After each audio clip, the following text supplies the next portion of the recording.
Welcome to Geetha gallery. ಈಗ ಮಾವಿನಕಾಯಿ season. ಮಾವಿನಕಾಯಿಂದ ಹೆರ್ಜಿದ ಉಪ್ಪಿನಕಾಯಿ ಹೇಗೆ ಮಾಡೋದು ನೋಡೋಣ ಬನ್ನಿ. ಇದು ರೈಸ್, ರೋಟಿ, ಚಪಾತಿಗೆ ತುಂಬಾ ಚೆನ್ನಾಗಿರುತ್ತೆ. ರೈಸ್ ಜೊತೆ ಸ್ವಲ್ಪ ತುಪ್ಪ ಹಾಕ್ಕೊಂಡು ಗೀಚಿದ ಉಪ್ಪಿನಕಾಯಿ ಮಿಕ್ಸ್ ಮಾಡಿ ತಿಂದರೆ ಸೂಪರಾಗಿರುತ್ತೆ. ಮೊದಲಿಗೆ ಮಾವಿನಕಾಯಿಯನ್ನು ಚೆನ್ನಾಗಿ ತೊಳ್ಕೊಂಡು ಪೀಲ್ ಮಾಡಿಕೊಂಡು ಗೀಚಿಟ್ಕೊಳ್ಳಿ. ಒಂದು ಪ್ಯಾನ್ನಲ್ಲಿ ಎಣ್ಣೆಯನ್ನು ಹಾಕ್ಕೊಂಡು ಸಾಸಿವೆ ಜೀರಿಗೆ ಒಗ್ಗರಣೆಯನ್ನು ಹಾಕ್ಕೊಳ್ಳಿ. ಸಾಸಿವೆ ಜೀರಿಗೆ ಚಿಟಪಟ ಅಂದ ನಂತರ ಉದ್ದಿನಬೇಳೆಯನ್ನು ಹಾಕ್ಕೊಳ್ಳಿ.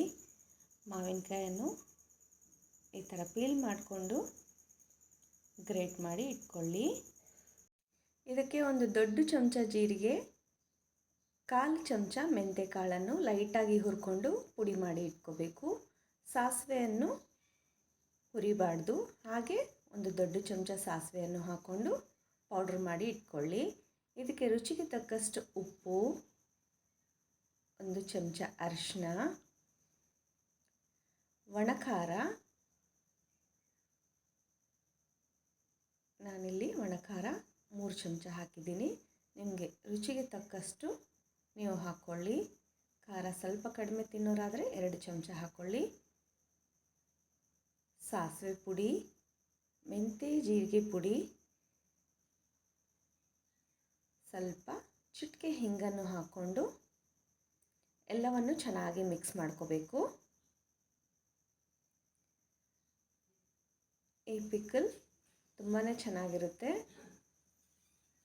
ಇದಕ್ಕೆ ಮಾಡಿದ ಒಗ್ಗರಣೆಯನ್ನು ಸೇರಿಸಿ ಚೆನ್ನಾಗಿ ಮಿಕ್ಸ್ ಮಾಡಿಕೊಳ್ಳಿ. ಮ್ಯಾಂಗೋ ಗೀಚಿದ ಉಪ್ಪಿನಕಾಯಿ ರೆಡಿಯಾಗಿದೆ.